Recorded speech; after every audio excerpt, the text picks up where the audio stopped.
Karena itu teman-teman sekalian, sekali lagi mari kita sama-sama bertobat pada Allah Subhanahu wa taala. Kita bermohon bimbingan Allah agar mengisi sisa-sisa hidup kita ini lebih baik dibandingkan dengan hari-hari sebelumnya yang telah kita lalui. Nah, dalam rangka bermohon, berdoa, ya juga bertobat, meminta bimbingan, ternyata yang paling menarik di Al-Qur'an juga disertakan bimbingannya. Ini yang menjadikan dinul Islam sebagai bimbingan yang paling lengkap, paling komplit, paling komprehensif, dan menyentuh semua aspek bagian kehidupan kita.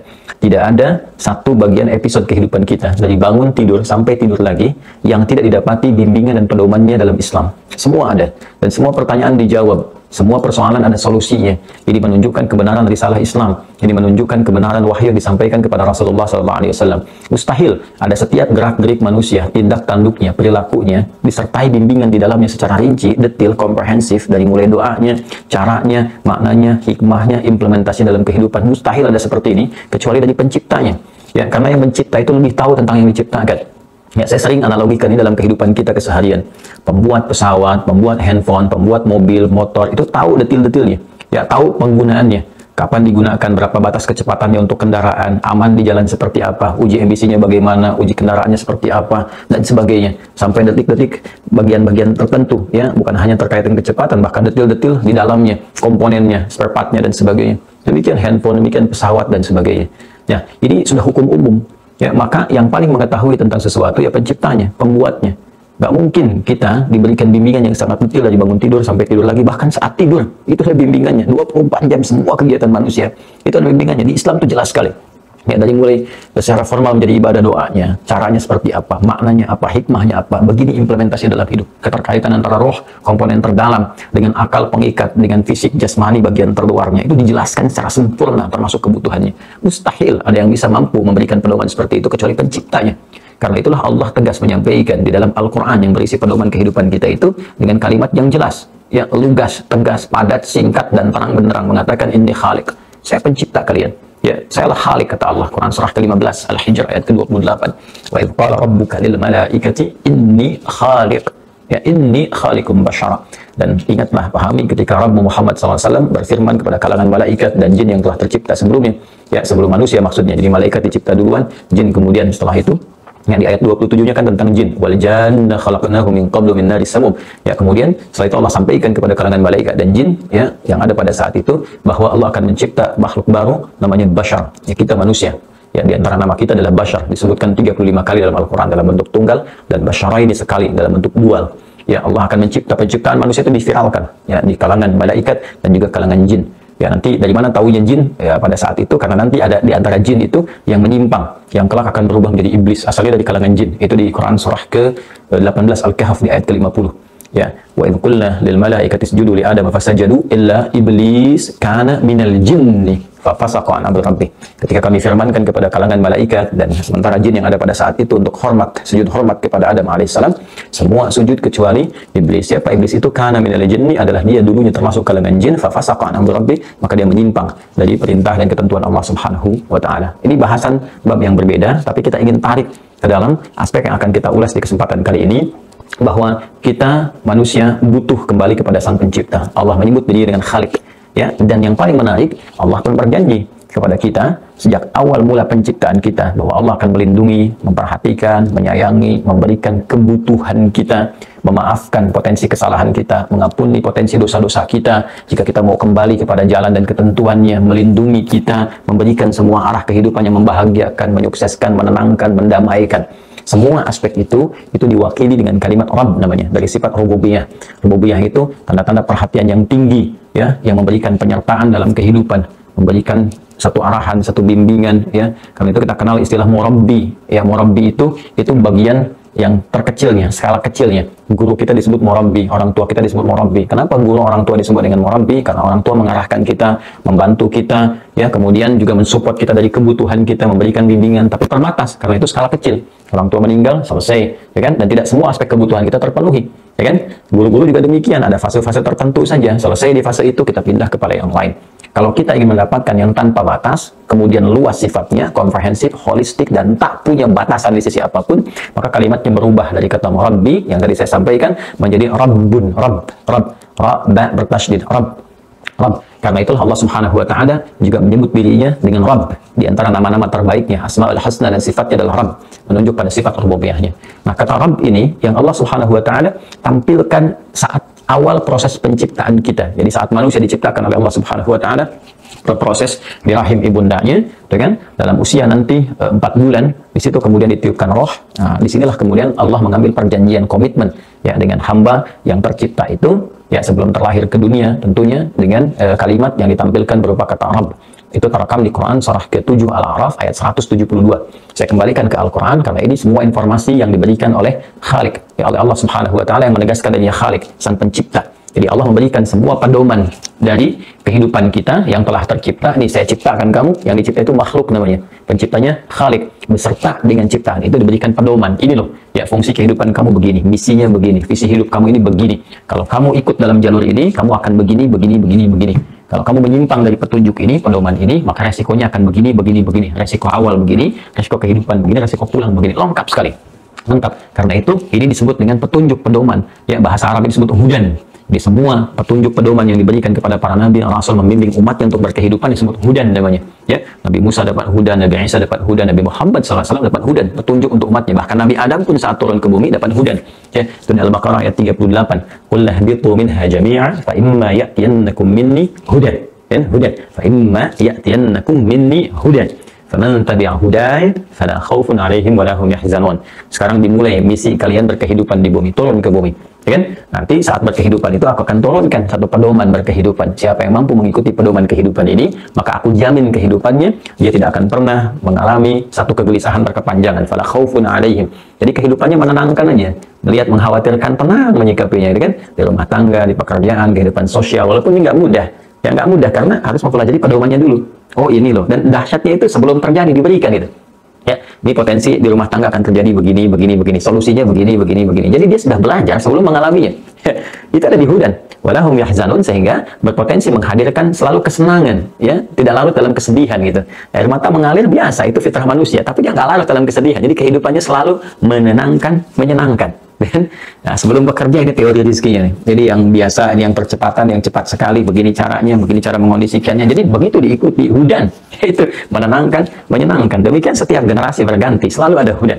Ya, Nabi Musa misalnya ketika diberikan oleh Allah kitab untuk membimbing umatnya, kita sebut dengan Taurat kan, Torah itu sangat terkenal. Taurat, Quran surah ketiga Al-Imran di ayat yang ketiga, nazzala 'alaikal kitaba bil haqqi musaddiqan lima baina yadayhi wa anzala at-Taurat. Ya, anzalat Taurat wal Injil. Taurat untuk Nabi Musa alaihissalam, Injil untuk Nabi Isa alaihissalam. Taurat itu isinya hudan. Untuk kesesuaian di era umat Nabi Musa, itu terbatas kepada kaumnya Musa. Ya, dia nggak bersifat universal, terbatas kaumnya Musa pada saat itu. Itu disebut hudan oleh Al-Quran. Surah ke-17 misalnya, surah Al-Isra, ya, di ayat yang kedua. Wa ataina Musal kitaba. Wa ataina Musa, kami berikan kata Allah Subhanahu wa taala kepada Musa kitab. Ya, kitab, sesuatu yang tersusun dengan baik, dengan sempurna awal sampai dengan akhirnya untuk kepentingan umatnya, kaumnya pada masa itu. Ya, wa ja'alnahu hudan, dan kami jadikan Taurat itu hudan, ya, pedoman berkehidupan untuk siapa? Li Bani Israel. Allah nggak sebutkan lintas untuk semua manusia, tapi Bani Israel, ya, kepentingan umatnya Musa pada saat itu secara terbatas begini, berpedoman dalam berkehidupan. Karena nabi-nabi sebelum Nabi Muhammad SAW itu punya ruang-ruang terbatas ini untuk umat ini, umat ini. Kadang dalam satu kehidupan bisa jadi nabinya ada dua ditemukan. Ya, seperti di zamannya Musa kan ada Nabi Musa dengan Harun membawa risalah yang sama. Zaman Nabi Ibrahim alaihissalam ada Nabi Ibrahim dengan Nabi Lot misalnya kan. Itu dalam membawa risalah yang sama dengan beda distrik gitu ya di situ. Nah, jadi kita akan temukan beberapa bagian-bagian ini. Di zaman Nabi Isa alaihissalam ada Nabi Yahya. Ya, Nabi Yahya dengan Nabi Isa kan berkehidupan bersamaan. Nah, untuk kaum yang sangat terbatas. Nah, yang paling dahsyat itu Nabi Muhammad SAW. Satu nabi, satu rasul diutus untuk semua manusia. Untuk semua manusia. Karena itu hudannya pun istimewa, disebutkan untuk semua manusia sampai berakhir kehidupan. Disebut dengan Al-Quran. Al-Quran itu hudan, fungsi utamanya hudan. Ya, itu fungsi fitrah dari semua risalah nubuwah itu hudan. Quran surah kedua Al-Baqarah ayat 185. Karena ini nabi penutup harus istimewa, kitabnya harus istimewa, maka waktunya pun turunnya mesti istimewa. Dengan ya waktunya istimewa, tempatnya istimewa, di tempat paling istimewa di bumi, wilayah sekitaran Makkah Al-Mukarramah, di mana terdapat rumah pertama yang dibangun oleh Allah Subhanahu wa taala, ya, yang ditugaskan makhluknya untuk membangun, kemudian disertakan untuk kepentingan berkehidupan hamba-hambanya yang beriman kepadanya. Kemudian yang paling menarik, Nah, ini ada di surah Ali Imran nanti. Inna awwala baitin wudi'a lin-nas. Sungguh rumah pertama yang dibangunkan adalah di Bakkah mubarakan, rumah pertama yang dibangunkan untuk manusia menjadikan kiblat dalam beribadah mendekat kepada Allah Subhanahu wa taala di Bakkah, ya kan? Maka lahirnya di Mekah, mendapat wahyunya di Mekah. Satu-satunya nabi yang lahir di Mekah kan Nabi Muhammad sallallahu alaihi wasallam. Dan itu doanya Nabi Ibrahim dan Nabi Ismail alaihi wasallam di Quran surah kedua Al-Baqarah di ayat 129. Rabbana wab'ats fihim rasulan minhum yatlu alaihim ayatika wa yu'allimuhumul kitaba wal hikmah wa yuzakkihim innaka antal azizul hakim. Ya Allah, mohon utus nanti seorang rasul yang lahirnya di sini, sekitaran tempat ini. Ya, dekat Mekah, setelah mereka meninggikan kembali bangunan Ka'bah yang sempat hancur, terhisap fondasi, ya hancur kena banjir bah di masa Nabi Nuh alaihissalam, kemudian terhisap fondasi, diperintahkan untuk ditinggikan kembali. Setelah selesai, keduanya berdoa minta supaya lahir nabi terbaik di dekat Ka'bah ini. Ya, siapa yang lahir nabi dekat Ka'bah? Nabi Muhammad SAW yang lahirnya di situ. Nabi Ismail dikuburkan di area itu, tapi Nabi Muhammad lahir di situ. Baik, jadi Nabi Muhammad SAW terlahir di situ, menerima wahyu juga di Mekah. Ya, kemudian berkehidupan, diangkat menjadi nabi, diangkat menjadi rasul, dan diberikan satu risalah ya dengan turunnya wahyu Al-Quran. Nah, ini harus istimewa, maka dipilih juga tempatnya istimewa, waktunya pun istimewa. Apa waktu yang paling istimewa? Ramadan. Ya, di antara sekian bulan yang terbaik Ramadan, di antara sekian hari yang terbaik Jumat. Yes, ya, semua yang mengiringi Al-Quran ini karena harus menjadi pamungkas, harus terbaik semuanya. Jadi tempatnya terbaik, waktunya terbaik, detil waktunya pun terbaik, bulannya bulan terbaik, kemudian harinya hari terbaik, malamnya pun jadi Al-Qadar, Lailatul Qadar, yang kita kalau temukan itu bisa nilainya ya luar biasa, lebih dari 1000 bulan, sehingga turun Quran surah 97 itu. Inna anzalnahu fi Lailatul Qadar, wa ma adraka ma Lailatul Qadar, Lailatul Qadri khairum min alfi syahr. Nah, itu semuanya mulia itu, teman-teman sekalian, untuk memberikan keistimewaan pada rasulnya sekaligus hudan yang turun kepadanya, sebut Al-Quran.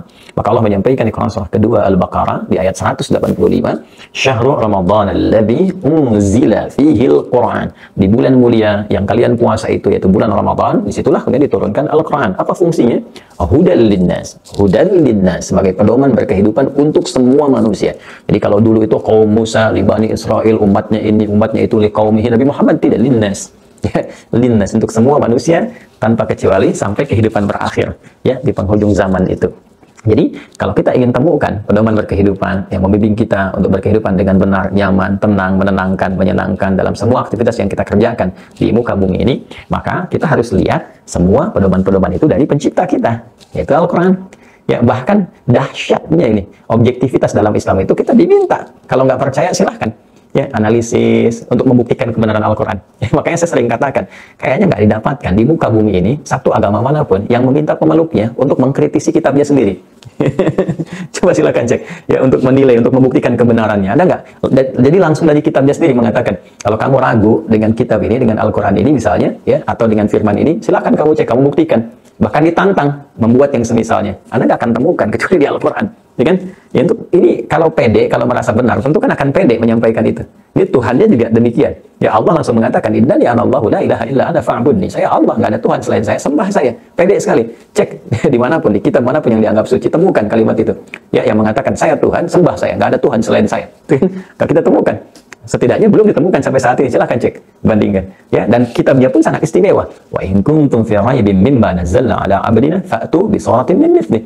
Ya, kalau kalian meragukan terhadap apa yang kami turunkan kepada hamba kami Muhammad SAW berupa Al-Quran, berupa wahyu-wahyu, kalian ragu, ya, silahkan fa'tu ya bi suratin min mithli. Kalian coba datangkan yang semisalnya. Ini kan berbahasa Arab. Ya, kalau kalian bisa bahasa Arab, tentu bisa kalian buat. Kalau ini produk manusia, kalian bisa membuat yang semisalnya. Dari urutan katanya, kalimatnya, bangunan huruf-hurufnya, makna-maknanya, sampai keistimewaannya, memberitakan yang gaib, memberitakan yang misteri 15 abad yang lalu, di daerah yang memang tandus, yang nggak ada akses informasi seperti kita dapatkan sekarang. Ya, bisa membuat sesuatu yang abadi sampai ke masa depan, kiranya mustahil dibuat oleh manusia. Hanya Al-Quran. Ya, Al-Quran. Ya, semua itu untuk bisa membuktikan kebenaran Al-Quran, sekaligus melemahkan persepsi-persepsi kemanusiaan kita yang akan menduga ini buatan manusia, ini produk budaya, ini begini, ini begitu. Jadi bahasa-bahasa itu bahasa-bahasa yang sudah basi gitu. Jadi kalau ada orang sekarang mengatakan ini produk budaya, ini rekayasa, ini buatan Nabi Muhammad, itu ketinggalan zaman. Karena 15 abad yang lalu sejak Quran diturunkan sudah ada tuduhan itu dan tidak bisa dibuktikan. Ya, tuduhan yang nggak bisa dibuktikan, yang hanya bisa menuduh tapi nggak bisa mendatangkan bukti yang jelas, yang nyata, nah itu disebut dengan raib namanya. Karena itu Allah buka dengan kalimat dzalikal kitabu la raiba fi. Hei, semua isi Al-Quran ini jauh dari apa yang kamu bayangkan, jauh dari apa yang kamu fantasikan, ya kan? Ini semua nggak ada kaitan dengan tuduhan kalian yang tanpa bukti itu. Kalian meragukan dengan menuduh, sudah ragu, nuduh tapi nggak datangkan bukti, kata Allah. Ya? Nah, karena itu kita itu diminta sebelum kita benar-benar menjalankan dengan sempurna berkehidupan untuk mengenal Rabb kita, mengenal Allah Subhanahu wa taala. Sudah yakin kenal petunjuk kehidupan kita, sudah tahu semuanya itu, kita jalani. Nah, kalau kita sudah yakin dengan Allah, yakin dengan Al-Qur'an, kan mulanya yakin dulu, iman dulu. Kalau nggak iman baca Qur'annya ya nggak akan maksimal. Nggak akan ada petunjuk kemudian kita bisa kerjakan, kita lakukan. Nah, ini sekarang persoalannya, apakah semua orang-orang Islam saja dalam tanda petik ya, apakah semua orang Islam itu baca Qur'annya pakai iman nggak? Ini masalahnya. Iman itu kan yakin tanpa ragu. Ketika dia baca, dia harus yakin. Nggak boleh ada ragu sedikit pun. Ketika yakin itu ada, nanti ada cahaya dalam jiwa kita. Nur namanya. Nuruhum yas'a baina aydihim wa bi aymanihim. Kan? Cahaya iman itu akan membimbing dia bagaimana memahami bagian-bagian dari Al-Qur'an, firman-firman Allah Subhanahu wa taala. Nanti dibimbing dari bagian-bagian untuk jadi hidayah, jadi hudan dalam dirinya untuk berperilaku. Ketika berperilaku ini didasarkan pada iman, disitulah cahaya Allah diturunkan untuk memberikan ya apa-apa yang dijanjikan oleh Allah Subhanahu wa taala. Kan Allah berjanji kalau kamu kerjakan begini, Allah akan arahkan seperti ini. Kalau kamu lakukan ini, Allah akan berikan seperti ini. Ya, itu konsepsinya. Nyata kok dibuktikan 15 abad yang lalu bagaimana orang tinggal di tempat yang tandus, gak ada peradaban, pengetahuan tertinggal, kan? Semua serba terbelakang, ya segala perilaku menyimpang, macam-macam banyak sekali sehingga disebut dengan jahiliyah. Allah nggak turunkan tongkatnya Nabi Musa mengembalikan kepada Nabi Muhammad SAW. Allah nggak berikan mukjizat Nabi Isa atau perpaduan mukjizat misalnya Nabi Musa dengan Nabi Daud dengan Ibrahim alaihissalam atau alaihissalam jami'an. Tidak, Allah berikan Al-Quran ya untuk merubah mereka semua keluar dari keadaan jahiliyah menjadi khair ummah. Ya, dan dahsyatnya kemudian membangun peradaban, dan peradabannya pun dilekatkan kepada petunjuknya dalam Islam. Biasanya kan kalau di satu umat itu jadi peradaban, kan daerah yang disebutkan. Coba lihat di sejarah kan. Ya, Anda akan mendapati peradaban misalnya Yunani, peradaban Mesir kuno, peradaban Babilonia, selalu peradaban-peradaban terkait dengan tempatnya, letak geografisnya. Ya, tapi kan Anda belum pernah dengar peradaban Arab. Ya, belum pernah dengar. Yang kita dengar apa? Peradaban Islam. Peradaban Islam dibawa ke Spanyol bikin peradaban, maka peradaban Islam di barat di Spanyol. Di timurnya di Baghdad, peradaban Islam di Baghdad. Kita nggak pernah bilang peradaban Baghdad kan? Ya, itu jujur tuh, kalimat-kalimat terjujur yang terekam tertanduk dalam tinta emas sejarah. Kita lihat, ya kan? Itu kan kalimat yang paling jujur. Nah, sekarang kenapa kalimat itu menyertakan di dalamnya untuk memberikan satu pengertian kepada kita bahwa spirit dalam bangun peradaban ini ada dalam nilai-nilai keislaman. Ya, yang tidak malu kita katakan bahkan Barat pun belajar, yang saripatinya dibawa untuk mengembangkan dan memajukan Barat. Ya, walaupun nggak ditampakkan nilai Islamnya, lacak dengan perjalanan sejarah akan ditemukan dari mana belajar. Ya kan? Barat yang dalam kegelapan sampai tiba masa Renaissance dan sebagainya. Walaupun di awal dengan peperangan, perang salib macam-macam, ya itu bagian episode sejarah tertentu, tapi kita akan sepakat dengan saripatinya. Apa itu? Bahwa semua kemajuan-kemajuan yang diraih oleh Barat akarnya mengakar pada pembelajaran dari peradaban Islam. Dan sejarawan Barat mengakui, ya sangat aneh kalau ada orang-orang orientalis sekarang mengatakan nggak ada hubungan, itu kurang baca gitu. Kurang baca dan kurang minum susu gitu. Jadi kalau kita telusuri sampai ke ujungnya, kita akan temukan akarnya. Nah, jadi pada puncaknya adalah Al-Quran membangun peradaban. Al-Quran mengarahkan pada kemajuan dan berkehidupan yang berkemajuan. Jadi semua itu tertata pola dalam kehidupan kita. Nah, saya ingin mengawali ini semua dengan apa yang tadi saya sampaikan sampai ke detik terakhir ini untuk memberikan satu motivasi, kekuatan, semangat, dan kepercayaan diri yang tinggi untuk berinteraksi dengan Al-Quran. Nah, come on, kita baca Quran dengan iman kita, ya, supaya iman kita juga menguat, supaya kita mendapatkan petunjuk. Ini kalau cuma baca tiap hari baca, alhamdulillah dapat pahala insya Allah sesuai kadar keikhlasan. Tapi mukjizat yang terkandung di dalamnya berupa pedoman kehidupan kita nggak dapatkan. Ya, ada mukjizat pengetahuan dahsyat sekali. Ya, apa harus saya katakan satu persatu ilmuwan-ilmuwan kita yang ngapalin Quran, belajar Quran, tiba-tiba jadi orang paling hebat di zamannya. Al-Kindi, Al-Farabi, Al-Ghazali, Al-Khawarizmi, Al-Battani, ya Ibnu Sina dan sebagainya. Itu kan memulai dari Quran semua gitu. Dan itu dahsyat, penemu ini, karyanya di copy paste. Ya, banyak orang meng-copy paste dari situ. Ya, John Dalton misalnya yang menemukan atom kan di kimia itu seperti itu. Tapi kan riset pertamanya siapa? Ya, Ibnu Hayyan. Ya. Wright bersaudara misalnya yang menemukan pesawat terbang, ya riset pertamanya siapa? Ibnu Firnas dan sebagainya gitu. Di kedokteran kita kenal Avicenna, di filsafat pemikiran dokter bedah kita kenal Ibnu Rushdi. Ya, siapa mereka itu? Averroes, Avicenna, itu Ibnu Sina, Ibnu Rushdi, ya kan? Aljabar siapa yang buat di matematika, ya kan? Kita punya Al-Farabi, Al-Khawarizmi dan sebagainya. Jadi itu luar biasa. Ya, jadi ini untuk membantah argumentasi bahwa orang yang ngapalin Quran itu akan ketinggalan zaman. Tidak, justru zaman diisi dengan spirit Al-Quran. Jangan salah. Zaman itu diisi dengan spirit Al-Quran. Orang-orang hebat itu, orang yang berinteraksi dengan Quran akan hebat kalau berinteraksi dengan iman, dengan cara yang benar. Jadikan kurikulum kehidupan. Nah, awalnya dengan bermohon. Jadi saya ingin membawa sebuah persepsi begini. Kita yakin dulu pada Quran. Seperti kita meyakini Allah Subhanahu wa taala, kita yakin dengan firman-Nya di Al-Quran, dan dengan membentuk keyakinan itu dibuktikan lewat perjalanan sejarah. Jadi loh, ini udah tampil begini, apa kurang apa lagi itu. Ini buktinya begini, orangnya ada, disepakati oleh sejarah, informasinya nyata. Terus setiap zaman tuh kurikulumnya diterapkan. Hasilnya luar biasa dan memberikan kemajuan kepada zaman. Ya, ingat, Al-Quran itu kalau dipraktekkan memberikan kemajuan terhadap zaman. Ya, jadi bukan berarti orang yang kembali belajar Quran, belajar agama ketinggalan zaman, bukan. Dia akan mengisi kebaruan di zaman itu. Itu cara berpikirnya. Ya, hati-hati ya, jangan tergoda oleh kalimat-kalimat yang terlihat menarik, gitu kan, tapi menjauhkan kita dari tuntunan yang benar. Ya, kalau nggak percaya silahkan kembali kepada Al-Quran, pelajari, pahami, gali. Itu warisan kitab kita begitu banyak, teman-teman. Kitab kita, peninggalan ulama kita, hasil kajian terhadap Quran melahirkan pengetahuan itu masih tersebar luas. Saya sarankan lah, daripada baca berita-berita yang nggak jelas gitu kan, kekinian, bikin status-status yang tidak bermakna gitu, lebih baik kita mengaji lagi kitab-kitab ulama kita dulu. Karya itu melimpah sekali. Ya, demi Allah saya katakan, kalau yang terjemahkan, bikin oleh kita tuh gerakan terjemahan sebagainya, sertakan ada kitab tentang hewan, ya, kitab Al-Hayawan, Mujahid, itu luar biasa karakteristik hewan dari yang besar sampai kecil diterangkan.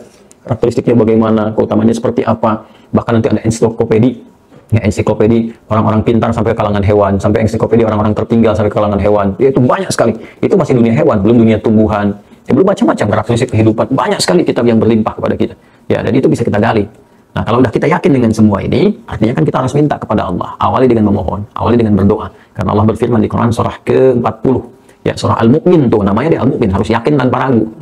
Jadi surah tentang doa itu, ya, di antara surah bentangan tentang doa yang meminta kita berdoa, ada di surah Al-Mu'min. Mu'min itu kan sudah menggunakan isim fa'il. Isim fa'il itu menunjuk pada identitas yang melekat. Fa'ilun, pemilik sesuatu yang melekat gitu kan, sifatnya melekat di dalamnya. Gitu. Jadi kalau sudah melekat, artinya di sini menggunakan kata iman, ya, amana yu'minu imanan fahuwa mu'min. Jadi mukmin itu adalah orang yang imannya melekat pada dirinya. Nah, di surah Al-Mu'min ini, di surah Al-Mu'min di ayat yang ke-60, surah ke-40 ayat ke-60 itu berisi tentang permohonan doa kepada Allah, dan Allah yang langsung memerintahkan, wa qala rabbukum ud'uni astajib lakum. Ya, innal ladzina yastakbiruna an ibadati sayadkhuluna jahannama dakhirin. Kan? Jadi kata Allah Subhanahu wa taala, wa qala rabbukum ud'uni astajib lakum. Dan Allah Subhanahu wa taala Rabb yang memperhatikan kalian, tadi saya uraikan di awal kata Rabb, memperhatikan, merawat, melindungi, memberikan kebutuhan, penyertaan dalam kehidupan, itu memerintahkan kalian untuk bermohon, berdoa kepadanya. Minta sama Allah Subhanahu wa taala. Kata Allah, astajib lakum, aku akan jawab pada kalian. Innal ladzina yastakbiruna an ibadati. Innal ladzina yastakbiruna an ibadati. Ya, sungguh orang-orang yang sombong, memalingkan dari doa kepadaku sebagai ibadah. Jadi doa itu bagian dari ibadah. Ya, bahkan puncak doa itu nanti sholat. Sholat itu kan secara bahasa namanya doa. Karena di dalam sholat semua isinya doa semua. Ya, jadi orang-orang yang nggak berdoa, kata Allah, itu orang sombong. Seakan-akan nggak butuh. Padahal dia itu dalam hatinya pun mengerjakan sesuatu masih butuh bantuan. Ya, dan tidak ada pembantu yang paling utama yang membantu semua urusan kita, penolong. Ya, kalau pembantu kita bisa istilahkan di kalangan makhluk, ini penolong dalam semua aspek kehidupan kita. Dan puncak bantuan itu kan pertolongan sifatnya. Karena itu kita memohon ma'unah, pertolongan. Kita minta sama Allah, iyyaka na'budu wa iyyaka nasta'in, ya kan? Jadi puncak pertolongan semuanya kembali pada siapa? Kepada sang penolong, itu Allah Subhanahu wa taala yang tahu tentang kita semua. Dan pertolongan itu disandingkan dengan ibadah. Karena itu kita minta ibadah untuk dapat pertolongan. Ya, ibadah itu abadah yang budu. Kita minta untuk beribadah, kita beribadah untuk minta, bisa dibalik-balik. Kita beribadah, namanya na'budu. Kita ikrarkan, kami menyembahmu saja ya Allah, ibadah kepadamu. Iyyaka na'budu. Untuk apa ibadah? Supaya dapat pertolongan. Wa iyyaka nasta'in. Kita ucapkan setiap hari. Iyyaka na'budu wa iyyaka nasta'in. Iyyaka na'budu wa iyyaka nasta'in 17 kali dalam sehari. Iyyaka na'budu wa iyyaka nasta'in. Yang pokok 17 kali. Ya kan? Kenapa kita ucapkan itu? Supaya mendapatkan jawaban dari Allah. Astajib lakum. Ya, wa qala rabbukum ud'uni astajib lakum. Rabbmu berfirman, ya, minta kepada kita. Langsung diperintahkan kepada kita. Minta sama Allah. Apa sih kesulitan kamu? Ya, persoalan apa yang sedang engkau hadapi? Dan minta sama Allah solusinya. Astajib lakum, jawab pada kalian. Ya, innal ladzina yastakbiruna an ibadati, orang-orang yang nggak mau minta, yang sombong, ya, dari ibadah kepada aku, nggak mau doa, kan?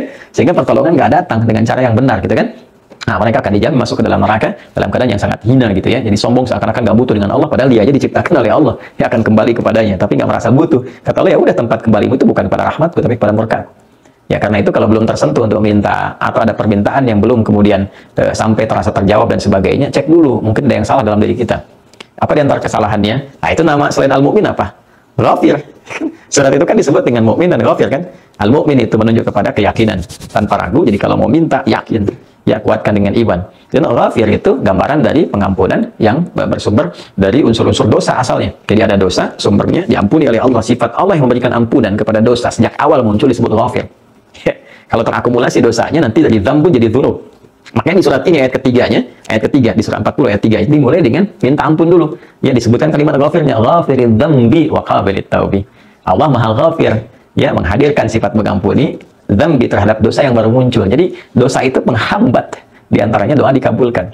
Ya, dosa penghambat doa dikabulkan. Ingat itu. Jadi antara penghambat doa terkabul itu ya maksiat. Dosa, seperti Nabi sampaikan, thumma dzakara ar-rajula yutilus safara, ya, thumma dzakara ar-rajula yutilus safara as'asa al-ghabara, ya, yamuddu yadayhi ila as-sama' fa yaqulu ya rab ya rab, faqala Rasulullah sallallahu alaihi wasallam anna yustajabu lahu. Ya, seperti dikisahkan oleh Nabi, seorang lelaki menempuh perjalanan jauh dengan harapan bisa terkabul doa. Dalam perjalanan kan doa terkabul karena lelahnya itu, kalau perjalanannya baik. kemudian sampai dia penuh debu, ya, menunjukkan perjuangan dia di jalan. Setelah itu, apa yang dia lakukan? Mengangkat tangannya ke langit, yang mudah yadahi ilas sama, mengangkat tangan kan di antara doa yang cepat terjawab. Fayaqulu ya Rab, ya Rab, ya, dan dia berkata mohon dengan Asmaul Husna. Ya Allah yang berjanji memberi, ya Rab, gitu kan. Nah, apa yang terjadi ketika dia minta? Komen Nabi apa? Biasanya kan orang like, share, komen gitu kan. Ini nggak di like oleh Nabi, ya, di komen, tapi komennya nggak seperti yang diharapkan. Jadi nggak di like, terus ada komennya dan di share dengan komen yang ini gitu oleh para sahabat yang lain. Apa komennya? Kata Nabi, anta yustajabulah. Bagaimana doanya bisa dijawab tuh? Kata Nabi, isyaratnya bagaimana doa bisa dijawab? Padahal dia melakukan 3 hal yang seharusnya mempercepat 3 kali lipat pengabulan doa. Dalam perjalanan pada ketaatan, tangannya diangkat, dia bermohon. Nanti kita akan belajar.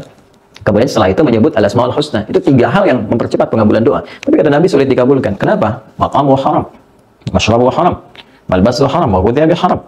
Makanannya haram, minumannya haram, ya, apa yang dia dapatkan perangkat hidupnya haram, ya, pakaiannya haram. Ya, bagaimana kemudian yang haram itu bisa membuka pintu-pintu halal itu bisa masuk? Doa itu kan halal, doa itu kan baik. Baik akan bercampur dengan yang buruk. Saya kan sering ilustrasikan ya. Jadi kalau kita punya gelas itu, gelas, kemudian di gelas itu terbuka, kan apa saja bisa masuk tuh, ya kan? Tapi kalau kita tutup gelas itu, dan tutupnya bukan hanya yang halus ya, tapi menjadi keras gitu, kan menjadi penghalang, nggak semua bisa masuk. Kalau kita tutup seperti ini kan, cawan begini nih, nah ini nggak masuk kan, balik gitu. Jadi bukan nggak dikabulkan, diberikan tapi nggak bisa masuk karena ada penghalang tuh. Penghalang itu dosa. Penghalang itu apa? Ya dosa yang haram tadi. Jadi haram itu membentuk, tadinya kan titik-titik hitam, naktas sauda, mengencang, menguat menjadi hijab. Ketika menguat menjadi hijab. Jadi apapun yang diberikan mental. Ini harus hijabnya, ini harus dihancurkan dulu, dikikis dulu sampai hancur. Nah, kikisan itulah yang disebut dengan taubat namanya. Jadi untuk mengikis ini mengembalikan kepada asal. Taubat itu kan kembali, mengembalikan kepada asal. Kita harus hilangkan ini. Ya, hilangkan sampai hilang, baru kemudian muncul. Nah, kita harus mohon kepada Allah. Lawan dari kikisan itu kan disebut dambun namanya. Kalau terakumulasi disebut gunubun. Ya, terakumulasi lagi gunubun ma'zulmi. Terakumulasi lagi disebut dengan israf namanya. Semakin kuat. Ya, kalau semakin kuat menjadi anti nantinya. Alih-alih mendapatkan hidayah, tapi dia menjauh bahkan mencela hidayah. Ini yang paling repot. Ya, yang paling normal itu kan kalau dia muslim, bermaksiat, walaupun dia bermaksiat, dia masih berharap untuk berubah. Ini tidak. Perubahan itu dia tolak, bahkan dia kecam. Ya, tandanya apa? Oh, dia kok jadi mengecam nilai-nilai keislaman misalnya, mengecam orang sholat, mengolok-olok orang ibadah, ya. Kemudian juga misalnya berkomentar hal-hal yang anti terhadap syariat, bahkan tidak mengakui kewajiban dalam syariat. Itu menunjukkan fase yang parah. Ya, saya muslim kok, saya sholat kok, tapi saya nggak merasa wajib kok. Misalnya kan untuk mengikuti syariat dan sebagainya, ya, atau mengolok-olok orang yang boleh dekat untuk ibadah. Ini menunjukkan bahwa penutupnya itu terlalu kuat, harus dibuka. Nah, dambun itu lawannya ghufran, dari akar kata ghafara, ya. Jadi lawan dari dambun itu untuk mengikis harus tobat, untuk membawa kalau kita pemecah godam, pemecahnya itu. Nah, itu untuk harus memecahkan dambun ini, lawannya apa? Nah, akar kata dari ghufran, ya, atau ghufranun, sesuatu yang melahirkan ampunan untuk godam pemecah ini. Nah, maka Allah kemudian menyertakan sifat terbaiknya di Asmaul Husna-nya untuk membawa sifat ghufran ini. Ya, sifat ghufrun ini dari kata ghafara yaghfir, ya, ghufranan, dibawa, dilekatkan kepada pemilikan Allah Subhanahu wa taala. Tadi sesuatu yang mengandung kepemilikan jadi identitas disebut isim fa'il kan. Ghafara itu isim fa'ilnya ghafir. Kalau dia naik kepada yang superlatif bentuknya nanti jadi ghafar. Naik lagi jadi ghafur, ya. Ada puncaknya rahim nanti. Karena itulah ketika di kalangan umat Nabi Nuh alaihissalam yang banyak bermaksiat, sehingga tertutup, terhijab, sulit diingatkan, Nabi Nuh mengingatkan kepada mereka untuk memecahkan dulu itu penghalangnya, untuk memohon kepada Allah dengan sifat yang menyertakan sifat-sifat pengampun dari semua dosa, yang memecahkan semua hijab-hijab itu. Maka Nabi Nuh mengatakan, dan direkam di Al-Quran surat Nuh dengan namanya di ayat ke-10, ya, ayat 10 sampai ayat ke-12 nanti, ya, faqultu astaghfiru rabbakum innahu kana ghaffara.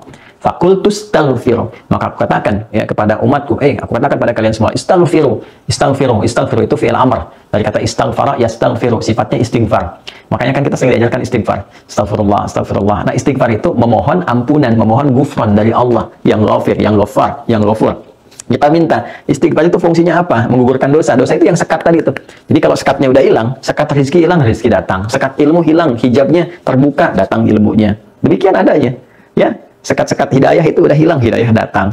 Ya, cara membukanya bagaimana? Dengan istighfar, taubat awalnya. Ya, makanya ketika Nabi Nuh mengatakan pada umatnya, faqultu astaghfiru rabbakum. Ya, Nabi mengajarkan kita istighfar kan? Nabi aja istighfar, ya. Sehari itu bisa 100 kali Nabi istighfar. Selevel Nabi loh, dijamin surga. Dekat dengan Allah, akhlak mulia mesti istighfar. Oke, kita diajarin istighfar setiap selesai sholat kan? Astagfirullahaladzim, alladzi la ilaha illa huwal hayyul qayyum wa atubu ilaihi. Taubat kan? Tuh. Istighfar, sandingkan taubat untuk apa? Memecah hijab.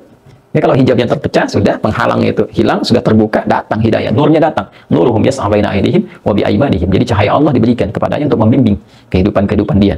Nah, jadi itu. Ya, jadi kalau sudah dikatakan, Nabi Nuh sampai membentuk latif tuh kalimatnya, bukan ghafir lagi, ghafar. Ya, kata Nabi Nuh, faqultu astaghfiru rabbakum innahu kana ghafar. Rasulullah, Allah itu punya sifat ghafar. Kalau disebutkan ghafar berarti superlatif tadi ghafir. Kalau bentuk superlatif berarti dosanya pun sudah super. Bukan dosa biasa, karena mereka ngancam tuh kalau nggak pergi kami lemparin nanti. Dia kan? Nyebut orang gila, orang gini, tuduhan itu udah macam-macam. Nah, Nabi Nuh itu dengan sifat kerasulannya masih sayang, karena harus sayang umat. Rasul terus penyayang. Harus penyayang, harus punya sifat-sifat kebaikan, sifat kasih gitu kan, welas asih. Jadi Nabi Nuh minta, ya kalian mintalah, minta buka hijabnya supaya kalian melihat kebenaran, lihat hakikat, kemuliaan kan. Kalau sudah seperti itu apa yang terjadi? Terkabul doa. Bahkan kalau tinggi istighfar itu belum bermohon, diucapkan, terfikir, datang. Makanya ayatnya kan dilanjutkan, yursilis samaa 'alaikum bidarara wa yumdidkum bi amwalin wa banina. Jadi semua tuh, wa yaj'alakum jannatin wa yaj'alakum anhar. Ini luar biasa tuh, ya. Yursilis samaa 'alaikum bidarara. Kalau kalian sudah terbuka hijab, mudah bagi Allah menurunkan hujan dari langit. Yang ini gambaran keberkahan. Ya, yang mereka kan banyak bertani, banyak juga macam-macam itu. Gambaran keberkahan itu kan hujan, gambaran keberkahan. Ya, diteruskan wa yumdidkum bi amwalin. Dan kemudian Allah mensupport kalian dengan limpahan harta benda, ya, wabanina, dan keturunan terbaik, memberikan kalian kebun-kebun yang indah, sungai-sungai yang mengalir dan sebagainya, karena kebutuhan sesuai dengan masanya. Ya, kalau kita sekarang terjemahkan dengan ya apalah perangkat kehidupan, sandang, pangan, papan, ya selain papan ada karpet, selain karpet ada yang lain, gitu ya. Nah, itu ghafar kan, puncak terkecilan ghafir, suratnya disebut surat Al-Ghafir, surat ke-40 itu. Jadi dosa sekecil apapun itu akan menghijab, ya, dan mengurangi kualitas atau bahkan kuantitas pemberian dari hasil doa. Jadi suratnya disebut ghafir. Jadi kalau pengen dikabulkan doanya, ya makanya pertama bersihkan hati dulu. Ini semua terangkai ya. Indahnya Al-Quran itu kalau kita ngaji, komprehensif, semua terangkai. Dari penamaan suratnya, isinya, korelasi antar ayat dan sebagainya. Jadi bukan otak-atik. Ya, otak-atik, muncul di TikTok. Diketik, ketok keluar gitu kan. Nggak begitu caranya. Ya, jadi ada ilmunya, ada perangkat-perangkatnya, ada kesinambungannya. Para ulama membuat kitab-kitab untuk mengaitkan itu semua. Ya, menjabarkan kepada kita. Ini semua nyambung. Jadi bersihkan diri kita, lalu setelah bersih, minta dengan keyakinan mukmin. Makanya dikatakannya di Quran surah ke-40 tadi, di ayat yang ke-60, wa qala rabbukum ud'uni astajib lakum. Ya, jadi ketika engkau mohon kepada Allah Subhanahu wa taala dengan dua sifat tadi, maka Allah cepat mengabulkan kepada kita. Nah, turunannya bagaimana? Nah, ini akan kita bedah pelan-pelan. Yang pertama, kita akan bicara tentang rahasia ya, cepat terkabulnya doa dalam Al-Quran. Jadi kita mengeluarkan korelasi antara ayat, membuat sebuah pedoman yang utuh tentang doa. Nanti insya Allah satu saat semoga Allah berikan kesempatan supaya saya bisa tuliskan itu kan, sehingga lebih terukur. Oh, ini seperti ini, caranya begini, ya secara fisikal misalnya bagaimana membuka tangan itu seperti apa, dalam kesempatan bagaimana, kalimat apa yang dibacakan sampai kita terarah.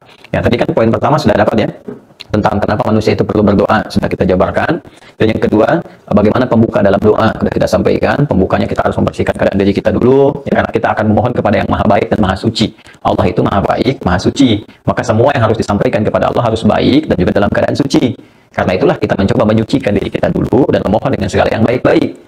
Ya, karena Allah hanya menerima segala yang baik. Innallaha thayyibun la yaqbalu illa thayyibah. Allah itu maha baik, tidak menerima kecuali yang baik-baik. Allah itu maha suci, tidak akan sampai kepadanya segala permintaan kecuali dalam keadaan yang bening, yang suci. Maka sucikan diri kita dengan taubat terlebih dahulu, istighfar. Makanya ada dalam doa istighfar dulu, memuji Allah Subhanahu wa taala, bersalawat pada Rasulullah, kan? Baru kita pelan-pelan bermohon sesuai dengan hajat kebutuhan kita, bukan sekedar keinginan kita. Ya. Setelah itu tadi apa? Minta dengan permintaan yang yakin. Nanti kita susun nih, ya, contoh-contohnya bagaimana para nabi, para rasul, orang-orang saleh minta. Dan itu diberikan petunjuk oleh Al-Quran, ditiru oleh kita. Nanti semua akumulasinya dikumpulkan pada petunjuk Nabi Muhammad SAW. Nah, sekarang kalau kita sudah paham, membersihkan, menyucikan, caranya seperti apa, minta dengan yakin. Nah, sekarang bagaimana cara kita memanggilnya? Sebelum kita menetapkan sesuai dengan petunjuk-petunjuk dalam Al-Quran, di hadis-hadis Nabi SAW, isyarat-isyaratnya, kalimat-kalimat tertentu, saya ingin kita melihat dulu Quran surah ke-7, ya, Al-A'raf ayat 172. Saya juga sertakan di kitab tafsir. Jadi kalau ada yang bertanya, nanti saya tunjukkan referensinya ya. Baik, Quran surah ke-7 Al-A'raf ayat 172. Allah Subhanahu wa taala berfirman, "A'udzubillahi minasyaitonir rajim.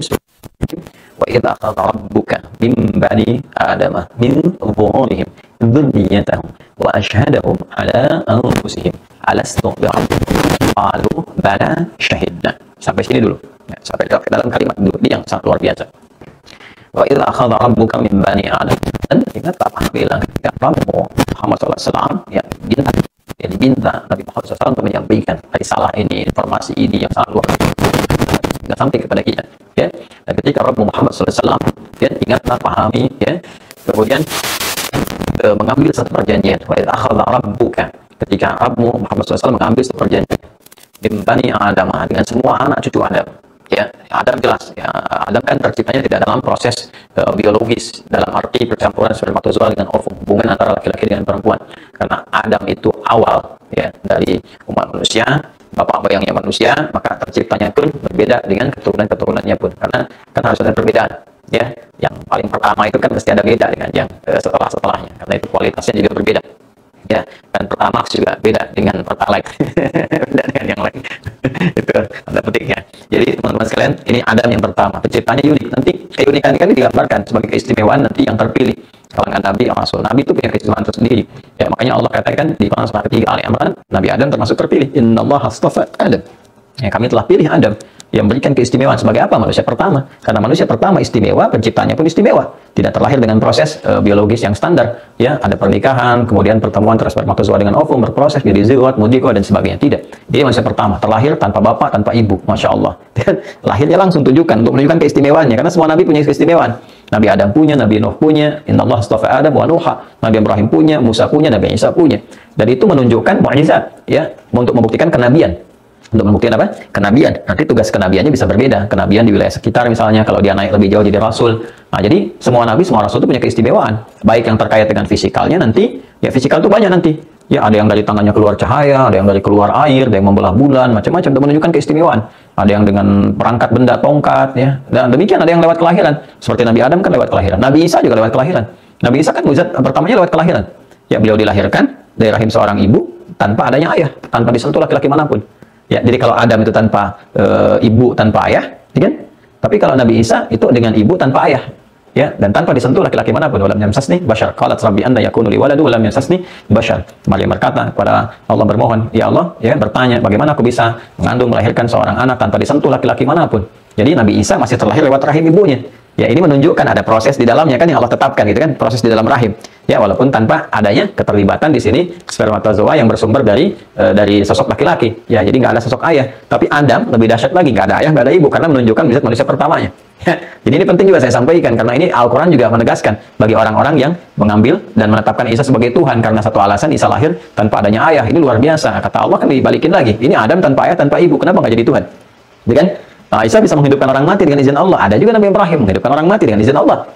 Ya, menghidupkan yang mati, bahkan dipisahkan dulu tuh jasadnya gitu kan. Bahkan yang dimatikannya juga bentuknya lebih kreatif lagi dalam tanda petik ya. Allah membentuk sesuatu yang lebih kompleks lagi dari burung. Yang lebih luar biasa gitu kan, kecil apa dipisah-pisah dulu, dicincang dulu di Al-Baqarah ayat 260 kan. Wa qala Ibrahim rabbi arini kaifa tuhyil mauta qala awalam tu'min qala bala walakin liyatma'inna qalbi qala fakhudh arba'atan min at-tayr ya, kemudian ambil 4 tuh dari burung-burung ya, kemudian setelah itu apa ya, setelah itu tempatkan di bukit-bukit yang berbeda. Setelah itu thumma yatinaka sa'ya, dan panggil itu dengan panggilan yang sama seperti nabi-nabi yang lainnya. Nabi Isa alaihissalam memanggil ya, bangun dengan izin Allah, hidup dengan izin Allah, biidznillah, karena Quran biidznillah, bangkit yatinaka sa'ya, datang semuanya, terbang lagi. Ya, Nabi Isa dipanggil bangun bagi Nabi Ibrahim, panggil terbang datang karena Nabi Ibrahim jadi Tuhan gitu kan. Nah, jadi di sini ingin menunjukkan bagaimana mukjizat melekat pada Nabi, pada Rasul dan sebagainya.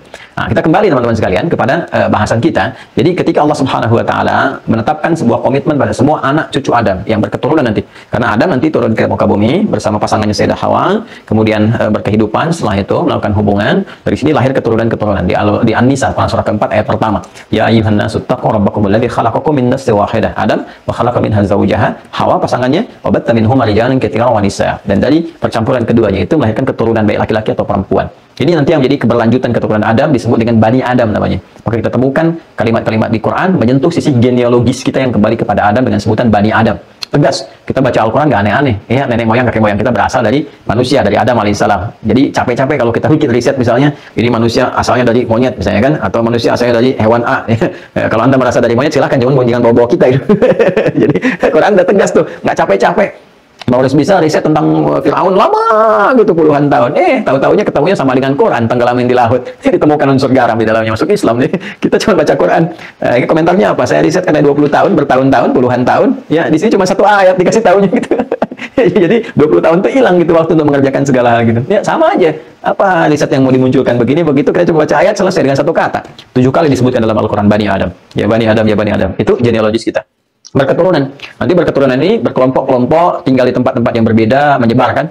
di lingkaran bumi saling mengenal, gitu kan, untuk menunjukkan risalah kehidupan, menampilkan kebaikan disebut dengan takwa, gitu kan. Takwa itu nanti sumbernya iman. Iman itu pendekatan kepada Allah. Maka turun Quran surah ke-49 ayat 13. Ya ayyuhan nasu inna khalaqnakum min dzakarin wa untha wa ja'alnakum syu'uban wa qabaila lita'arafu inna akramakum 'indallahi atqakum. Hai semua manusia, kuciptakan kalian ada laki-laki, ada perempuan, kalian bertempat yang berbeda-beda, ya, ada bersuku-suku, ada berkomunitas sampai membentuk RT, RW, kelurahan, kecamatan, kabupaten, provinsi, negara, gitu kan, antar negara, kepulauan dan sebagainya. Terus semua itu dijadikan oleh Allah lita'arafu, untuk kalian membangun harmoni dalam kehidupan.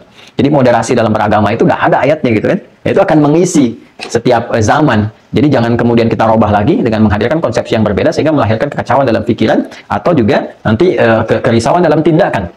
Dipaksakan semua mesti mengikuti pakem sesuatu, sementara Allah sudah membuat pakem kehidupan yang saling menghormati di sini. Dan tidak ada paksaan, kan? Bahkan dalam beragama la ikraha fid din, tapi setiap orang membawa konsekuensi ketika berpulang kepada Allah. Kan indah, kan, objektif, kan? Kata Allah, nih saya berikan petunjuk. Nih, kalau kalian mau ikuti, kalian dapatkan ini. Kalau tidak mengikuti, resikonya begini. Saya nggak paksa, kata Allah, la ikraha fid din. Lakum dinukum waliyadin. Kalau kalian pilih yang lain, itu urusan kalian. Tapi ketika pulang, kalian dapat konsekuensi. Kan? Objektif, kan? Sangat objektif.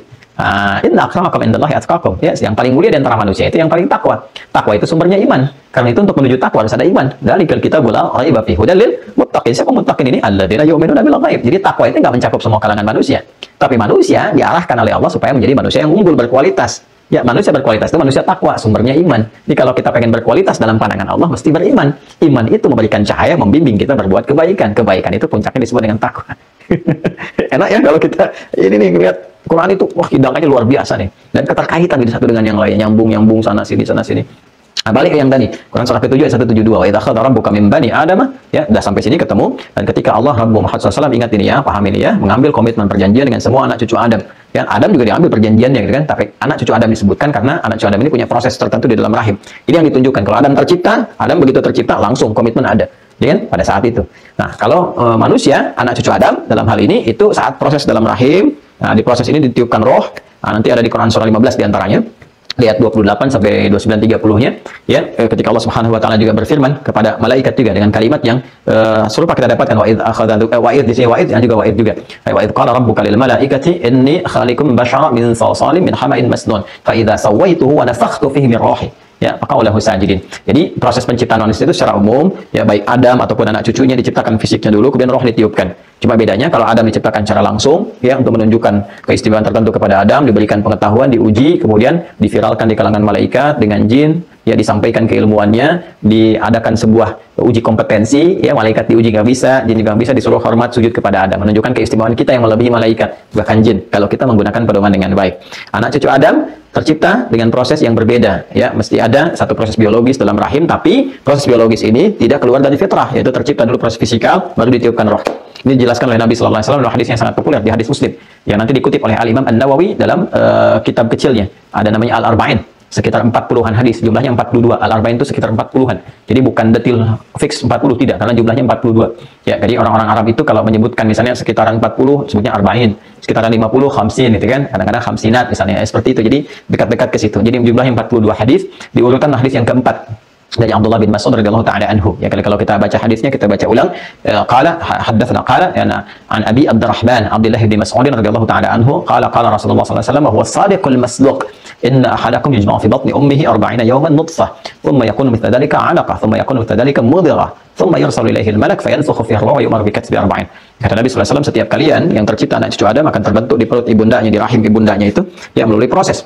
Ya, 40 hari pertama proses, ya, percampuran antara spermatozoa dengan ovum dari sumber masing-masing yang mengarah kepada tulang sulbi. Ya, bahasa Al-Qur'annya zuhur, min zuhurihim. Ya, apa namanya, dari tulang sulbinya. Nanti di ayatnya disebutkan dengan tulang sulbinya, gitu ya. Ini sedang diriset nih. Saya sedang menerima permintaan dari 10 profesor di salah satu kampus ternama di Indonesia untuk meriset tentang kaitan antara tulang sulbi dengan memori, gitu ya. Jadi ada sedang kita proses nih seperti apa. Jadi ini menarik nih teman-teman. Asalnya dari sini nanti keluar satu sumber, nanti yang satu menghadirkan atau memancarkan spermatozoa, yang satu kemudian juga dengan ovum berproses di dalamnya.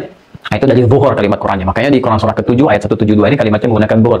Wa idza akhadha rabbuka min bani Adama min zuhurihim dzurriyyatahum. Ya, jadi ketika berproses 40 hari itu spermatozoa dengan ovum, kemudian setelah itu mulai berproses membentuk zigot, mulai menempel di rahim itu dengan kokoh dan seterusnya di tempat yang kokoh pula, kan? Tsumma yakunu mithla dzalika 'alaqah, jadi 'alaqah zigot di sini, ya. Kemudian 40 hari ketiganya 120 hari menjadi mudghah. Ya, sudah bentuk daging keratan, mulai ada bentuknya. Di 120 hari, 4 bulan. Dan di dasar kedokteran juga disebut mudghah. Ya, saya waktu awal pulang dari Tripoli, sempat di Ciputat, saya sempat tinggal di Ciputat. Alhamdulillah saya sempat kontrak dengan istri gitu kan, sambil mengajar dan sebagainya. Nah itu ada anak belajar juga mahasiswa, di antara masuk kedokteran. Cuma memang tabiat saya begitu, kalau ada anak mahasiswa datang saya tanya, Anda dari mana, jurusan apa, materinya apa, kedokteran. Nanti saya minta, mana modul Anda sini, saya belajar, saya pelajari. Nanti kalau saya nggak paham, Anda ajarkan. Nanti Anda mau minta apa, saya ajarkan. Sama-sama kita belajar. Nah itu sebenarnya saya temukan juga begitu saya baca, istilahnya sama, mudghah juga. Mudghah ya, 120 hari, 4 bulan. Baru ditiupkan roh. Jadi usia 4 bulan itu roh sudah ditiupkan. Nah, dalam keadaan roh ditiupkan ini, kata Nabi SAW, فَيَنْفُخُ فِي الرُّوحِ, maka malaikat ditugaskan oleh Allah SWT untuk meniupkan roh. Jadi semua manusia yang hidup itu ada unsur rohnya, unsur penggeraknya, generatornya. Ya, karena itu manusia terbentuk dari jasmani, jasmaninya fisikal, kemudian secara sempurna diciptakan, laqad khalaqnal insana fi ahsani taqwim, bentuknya sangat sempurna, ya kan? Jadi fa idza sawaituhu, ketika mulai dibentuk ini, kesempurnaannya mulai tampak di awal secara fasenya ada, ditiupkan roh. Roh sudah ada. Jadi roh, semua roh itu penggeraknya. Makanya ada makhluk jasmani, rohani. Ikatan antara rohani dengan jasmani, ada akal namanya yang mengikat itu. Supaya terhubung antara perintah dari roh sebelum dieksekusi oleh jasmani, itu masuk kepada akal untuk diberikan perintah. Secara cepat, sepersekian detik. Ya, hanya Allah yang maha mengetahui proses semua ini karena cepat sekali keberlangsungannya. Ya, bahkan saya bicara ini cepat kan, itu perintah dari roh itu kepada akal. Akal terjemahkan cepat disampaikan. Itu kan nggak ada jeda kayaknya. Itu siapa yang bisa bikin seperti ini? Fabi ayyi ala'i rabbikum tukadziban. Ya kan? Nah, saya mau kembali ke teman-teman sekalian. Jadi ketika berproses itu roh ditiupkan, nah saat itulah kemudian sudah rohnya masuk, terjadilah komitmen di sini. Allah mengambil komitmen kepada kita semua. Perhatikan kalimatnya. Allah mengatakan, alastu birabbikum, ya? Apakah kalian mau mengambil komitmen, berketetapan, menjadikan aku sebagai Rabb kalian? Jadi Allah perkenalkan, aku Rabb kalian, aku yang mencipta ini, aku yang menghadirkan kehidupan untukmu. Ya, kamu berkomitmen menjadikan aku sebagai Rabbmu. Perhatikan kalimatnya ya. Di sini sesuatu yang sangat indah terjadi. Ya, Allah tidak mengatakan alastu ya bi Allahikum misalnya, alastu bi ilahikum, ya, tapi Allah mengatakan alastu bi rabbikum.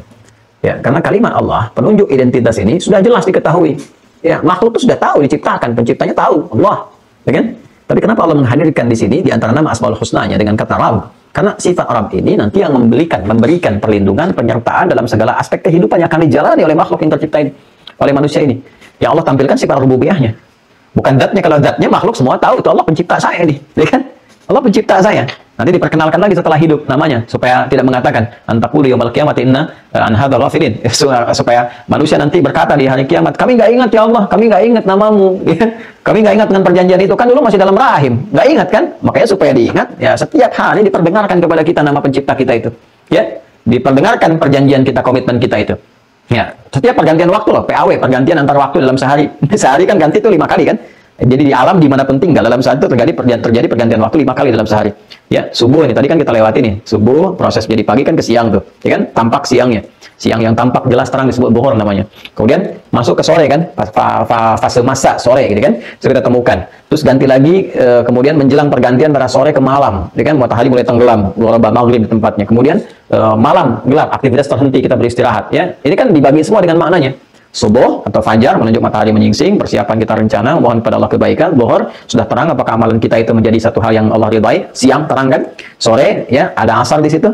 Ya, dalam asar itu bukan artinya sore, asar itu momentum yang diberikan kepada kita untuk beraktivitas, untuk mengecek ya sampai mau berakhir kehidupan ini, sampai matahari mau tenggelam ini udah punya nilai di hadapan Allah. Jangan-jangan kamu rugi. Makanya surat Al-Asr menunjukkan kualitas amal supaya nggak rugi. Surah 103. Wal 'asr innal insana lafi khusr illa alladziina aamanu wa 'amilus shalihat. Udah punya amal soleh belum nih?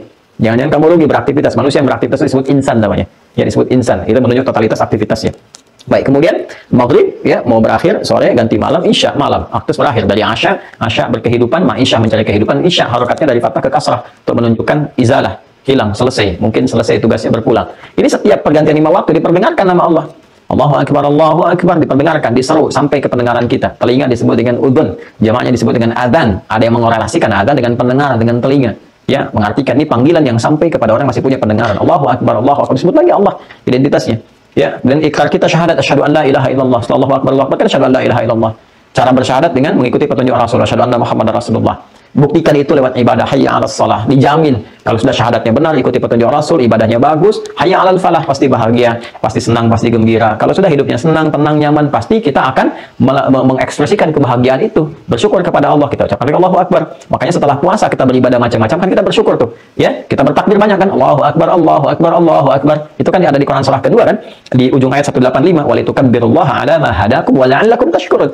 Supaya dengan puasa itu engkau mendapatkan banyak kebahagiaan, ketentraman, kenyamanan. Setelah itu engkau ekspresikan itu dengan banyak bertakbir karena mendapat hidayah saat puasa itu. Jadi takbir itu bukan hanya sekedar gambaran dibawa dalam perjuangan secara fisikal, mental, pengetahuan, tidak, tapi juga bagian dari ekspresi kebahagiaan kita menyebut nama Allah Subhanahu wa taala. Nah, itu dalam fase kandungan itu kita mengikrarkan. Allah kemudian menyampaikan alastu bi rabbikum, ya, yang diambil kata Rabb dengan sifat rububiyahnya. Allah sampaikan, "Hei, apakah engkau berkomitmen sekarang menjadikan aku sebagai Rabb? Aku yang akan memberikan kecukupan kebutuhanmu, kan? Aku akan memperhatikan, menyembuhkan saat sakit, mengampuni kalau ada potensi dosa dan engkau mau kembali, memaafkan kalau salah dan engkau mau bertobat, kan? Apapun yang kau butuhkan aku berikan, sepanjang engkau mau berada di jalanku." Nah, sekarang kalau ada yang menawarkan kepada Anda, laisa kamitslihi syai', enggak ada yang sama serupa dengan apa yang Allah sampaikan, kan? Kalau kita mau ambil ilustrasi dalam kehidupan kita, ada yang mengatakan kepada Anda, "Mau ikut saya enggak? Nanti insya Allah semua apa yang kamu butuhkan saya jamin." Kan?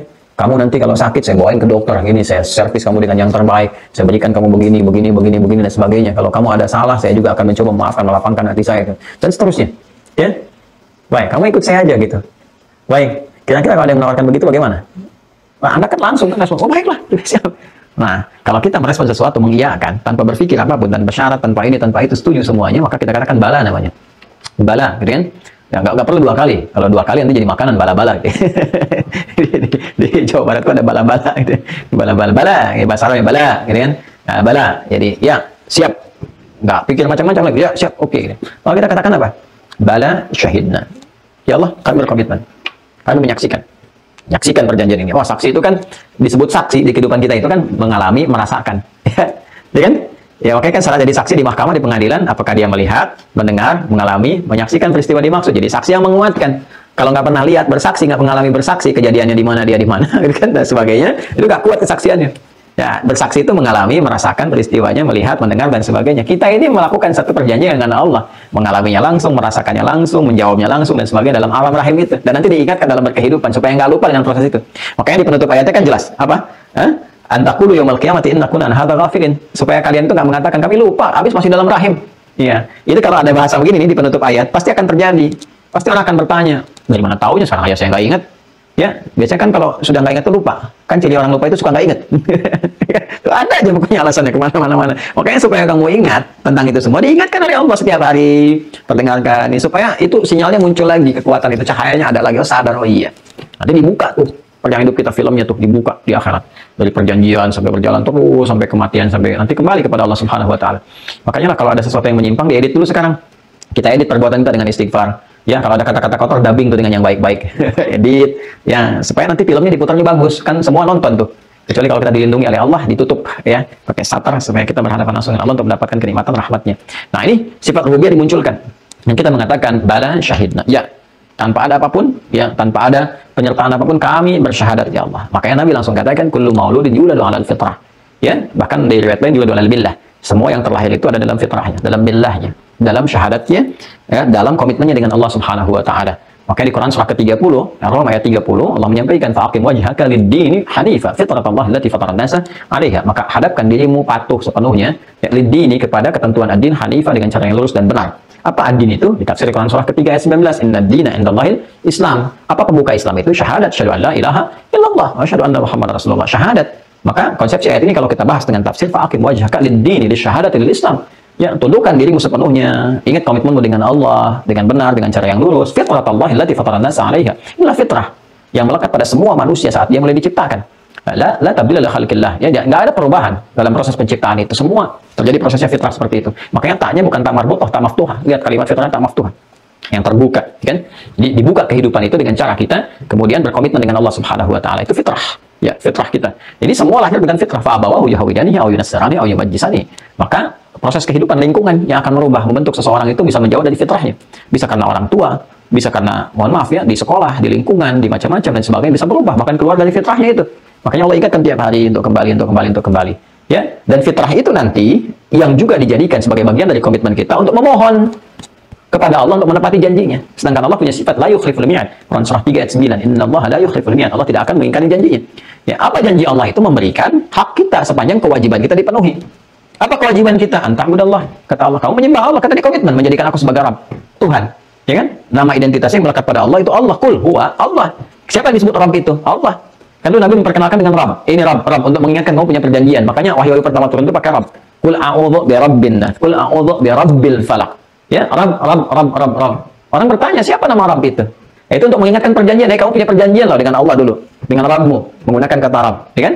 Ingat nggak? Bertanya siapa? Siapa nama Rabb itu? Kami juga punya Rabb, namanya Lata, Uzza, Manat dan sebagainya. Turun kemudian surah yang menepikan semua yang dipertuhankan itu, menepikan yang disebut Rabb yang hakiki itu. Ya, namanya ikhlas, al-ikhlas, akhlas, yukhlisu, akhlas itu membeningkan, menghilangkan dari kotoran-kotoran yang menyertai sehingga bersih, bening. Ya, kul katakan Muhammad SAW, huwa yang disebut Rabb yang hakiki itu Allah. Allah. Maka diperdengarkan nama Allah, disebutkan dalam syahadat dan sebagainya.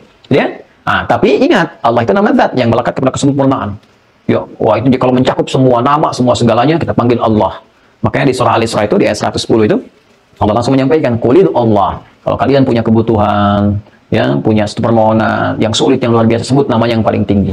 Allah. Ya Rahman, yang paling sayang kepada saya. Ya Allah, yang paling sayang kepada saya. Ya Allah, ya Rahman, yang paling memberikan perhatian kepada saya, yang tahu kondisi saya. Saya sekarang sedang dalam keadaan yang Engkau maha mengetahuinya, ya Allah. Saya memohon kepadamu, ya Allah, luaskan rezekiku untuk melunasi utang-utang ini. Berikan aku kesembuhan untuk ibadah, ya Allah. Aku mohon kepadamu yang paling sayang denganku. Kalau yang paling sayang saja tidak mengabulkan, lantas kepada siapa lagi aku mesti memohon?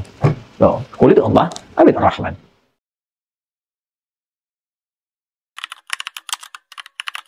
チャンネル登録お願いね。